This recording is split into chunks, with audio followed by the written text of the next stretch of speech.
So in here on the right, we'll be spending most of our time now in the next lectures to run commands on the target computer. So once you click on an IP address from the left here, you'll be using or interacting with that hooked browser from here from the right. So you can get various information here about that web browser or about that person.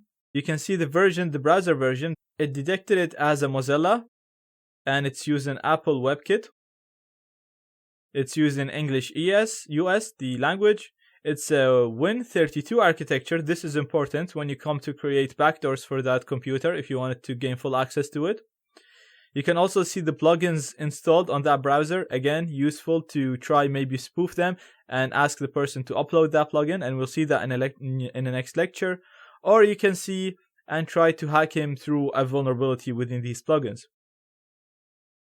You can also see the components that's enabled on that browser. So you can see it uses Flash, it doesn't use VBScript. Again, these things can come in handy when you're trying to gain full access to that computer. Scrolling down, you'll see more information about that website or about that person. You can see the page that we managed to get them hooked through, and it's this page, so it's the DVWA page. You can see where they came from, and they came from the security.php again. You can see the IP where the page is hosted and the cookies. Again, here you get more information. You have the IP of the target person. We have the operating system, so it's using Windows. Again, the architecture. Now you can see that the architecture here is different than what's saying on the top. On the top it's saying a Windows 32, and in here it's saying it's 64.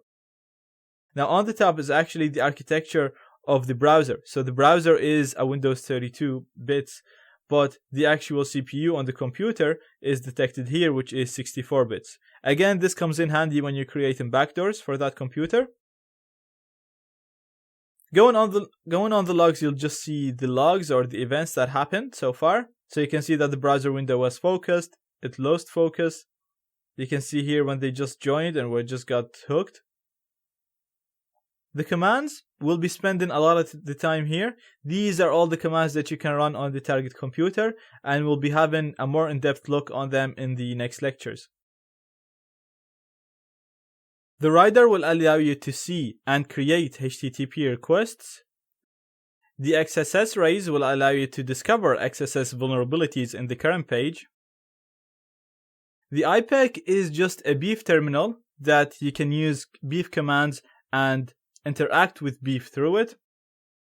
The network will give you an overview of the current network. So you can see that we have our hooked browser here. It is used on this machine right here, the Windows machine, and it's hooked to us. There's a firewall, and it's hooked to us to here. That's us. Now, if you had multiple devices, then you'll be able to see them in here so that it'll help you imagine or have a visualization of what's happening. The WebRTC basically allows you to create a network of all the browsers that you gained access to and try to hide yourself by using this peer-to-peer network.